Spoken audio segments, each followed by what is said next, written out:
प्यारे बच्चों, संघर्षी एजुकेशन में आपका स्वागत है। पिछले वीडियो में हमने अभ्यास 7A के प्रश्नों को हल किया। आइए अब हम कुछ ज्यामिति से संबंधित कुछ महत्वपूर्ण परिभाषाओं को देखते हैं। पहला है रेखा। रेखा को अंग्रेजी में लाइन कहते हैं। तो रेखा की परिभाषा क्या होगी?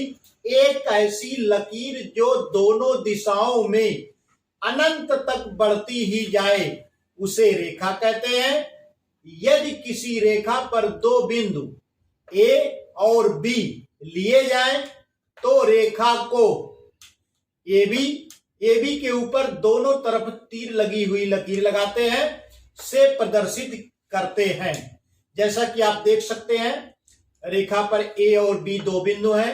तो इस रेखा को लिखने के लिए, प्रदर्शित करने के लिए हम AB लिखते हैं और AB के ऊपर दोनों तरफ तीर लगी हुई लकीर लगाते हैं। इसे पढ़ा जाता है रेखा AB। रेखा को अंग्रेजी वर्णमाला के किसी छोटे अक्षर जैसे L, M, N आदि को लिखकर भी प्रदर्शित किया जाता है। जैसा कि आप देख सकते हैं, यह एक रेखा है क्योंकि यह दोनों तरफ इसके तीर लगा हुआ है, यानी यह अनंत तक दोनों दिशाओं में बढ़ सकती है।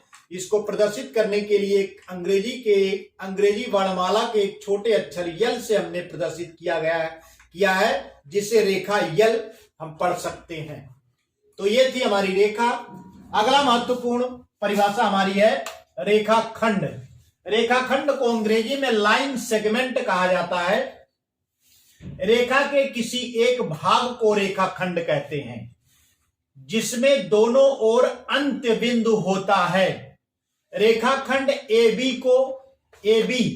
के ऊपर एक छोटी सी लकीर लगा के प्रदर्शित किया जाता है, या इसको BA के ऊपर, AB के ऊपर एक लकीर लगा दे या BA के ऊपर एक लकीर लगा दे, इससे इसको प्रदर्शित किया जाता है। तो यहां पर आप देख सकते हैं, एक बिंदु A है, दूसरा बिंदु B है। इसे लिखने के लिए हम AB के ऊपर एक छोटी लकीर लगा देंगे, इसे पढ़ेंगे रेखाखंड AB, या इसको ऐसे भी लिखा जा सकता है BA के ऊपर एक छोटी सी लकीर लगा दे और इसे पढ़ेंगे रेखाखंड BA। अगली परिभाषा हमारी है किरण। तो ज्यामिति में किरण क्या होती है आइए देखते हैं। इसको अंग्रेजी में रे कहा जाता है, RAY। किरण रेखा का एक भाग है। यह एक बिंदु से प्रारंभ होती है जिसे प्रारंभिक बिंदु कहते हैं और एक दिशा में अंतहीन होती है। कहने का अर्थ है कि किरण एक रेखा का भाग होता है जिसमें इसका एक प्रारंभिक बिंदु होता है और उसके बाद यह आगे अनंत तक बढ़ती जाती है। यहां पर देखिए लिखा गया है कि अंतहीन होती है। यदि प्रारंभिक बिंदु O हो, जैसा कि हमने वो दिखाया है, तथा P किरण पर कोई अन्य बिंदु हो, तो इस किरण पर हमने एक बिंदु P ले लिया है, तो किरण को OP और एक ऊपर एक तीर लगाकर हम प्रदर्शित करते हैं। ये हमारी हो गई OP। ये OP किरण है जिसको OP के ऊपर एक तीर से प्रदर्शित किया जाता है। तो इस प्रकार से हमने किरण की परिभाषा देखी। आइए और कुछ अन्य महत्वपूर्ण परिभाषाओं पर हम चर्चा करते हैं। तो बच्चों, अगली परिभाषा हमारी है संरेख बिंदु। संरेख बिंदु को एक रेखीय बिंदु भी कहा जाता है।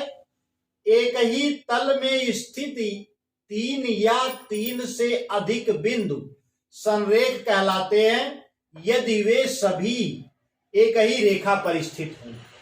तो एक ही रेखा पर स्थित बिंदु संरेख कहलाते हैं। जैसा कि आप देख सकते हैं कि P, Q और R बिंदु क्या है, एक ही रेखा पर है, तो ये संरेख बिंदु है। यहाँ पर आप देख सकते हैं कि A, B, C ये तीनों बिंदु एक ही रेखा पर हैं, तो ये भी संरेख बिंदु होंगे। और यहाँ पर देखिए X, Y, Z तीनों ही बिंदु एक रेखा पर हैं, तो इन्हें क्या कहेंगे? संरेख बिंदु कहेंगे। अगली परिभाषा हमारी है एक बिंदुगामी रेखाएं। तो एक बिंदुगामी रेखाएं क्या होती हैं? एक ही तल में यदि 3 या अधिक रेखाएं एक ही बिंदु से होकर जाएं तो वे एक बिंदुगामी रेखाएं कहलाती हैं और यह बिंदु उनका संगमन बिंदु कहलाता है। तो यहां पर आप देख सकते हैं बिंदु O है और बिंदु O से कई रेखाएं जा रही हैं। तो ये क्या हो जाएंगी, सभी रेखाएं क्या हो जाएंगी, संगामी रेखाएं हो जाएंगी या एक बिंदुगामी रेखाएं हो जाएंगी और इनका संगमन बिंदु क्या होगा, ओ हो जाएगा। ओ है यहां पर देखिए बिंदु ओ से ही सभी रेखाएं जा रही हैं, तो इन्हें एक बिंदुगामी रेखाएं हम कहेंगे और जिस बिंदु से ये जाती हैं उस बिंदु को हम संगमन बिंदु कहते हैं। अगली परिभाषा हमारी है प्रतिच्छेदन बिंदु। तो प्रतिच्छेदन बिंदु क्या होता है, एक ही तल में दो रेखाएं जिस बिंदु पर प्रतिच्छेदित करती हैं वह बिंदु प्रतिच्छेदन बिंदु कहलाता है। जैसा कि आप देख सकते हैं इसमें रेखा यल और रेखा यम एक दूसरे को बिंदु P पर काटती हैं, तो रेखा यल और रेखा यम का प्रतिच्छेदन बिंदु क्या है, P है। आइए हम बढ़ते हैं अगली परिभाषा की तरफ। बच्चों अगली परिभाषा हमारी है बंद आकृति और खुली आकृति। तो बंद आकृति क्या होती है, जिन आकृतियों के द्वारा कोई क्षेत्रफल घिरा हो, कोई क्षेत्र घिरा हो उसे बंद आकृति कहते हैं और जिनसे कोई भी क्षेत्र न घिरा हो उसे हम खुली आकृति कहते हैं। जैसा कि आप देख सकते हैं ABC, यह क्या है, एक खुली आकृति है क्योंकि इसके द्वारा कोई क्षेत्र नहीं घेरा गया है, इसलिए हम इसे कहेंगे खुली आकृति। अब यहाँ पर आप देख सकते हैं बिंदु A है, बिंदु C है और ये कर्व के द्वारा देखिए यहाँ पर ये बंद है और ये इतना क्षेत्र इसके द्वारा घिरा हुआ है, तो यह क्या हो जाएगी, बंद आकृति हो जाएगी। और ये देखिए वृत्ताकार आकृति है और ये इतना, ये क्षेत्र जो है इतना क्षेत्र इसमें घिरा हुआ है, तो इसे हम कहेंगे बंद आकृति। और यह देखिए एक आयत है, आयत के द्वारा देखिए आयत का क्षेत्रफल होता है, तो यह क्षेत्र यहां से यहां तक देखिए इतना क्षेत्र घिरा हुआ है, तो यह क्या हो जाएगी, बंद आकृति।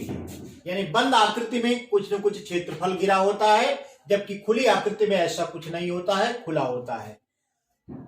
अगली परिभाषा हमारी है बंद आकृति का अभ्यंतर और बाह्य क्षेत्र।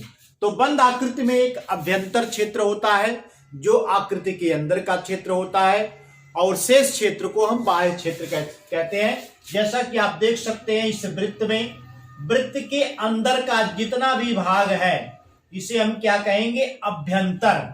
और इस वृत्त को छोड़ करके शेष जो क्षेत्र है ये सब, यहाँ जैसा कि हमने यहाँ बाह्य क्षेत्र लिखा है, तो वृत्त को छोड़ करके उसके अतिरिक्त जितना भी क्षेत्र है उसे हम क्या कहेंगे, बाह्य क्षेत्र कहेंगे।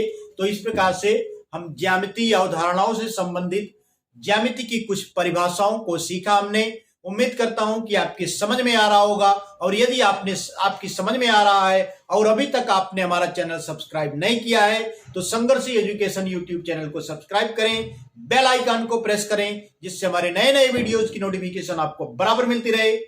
धन्यवाद।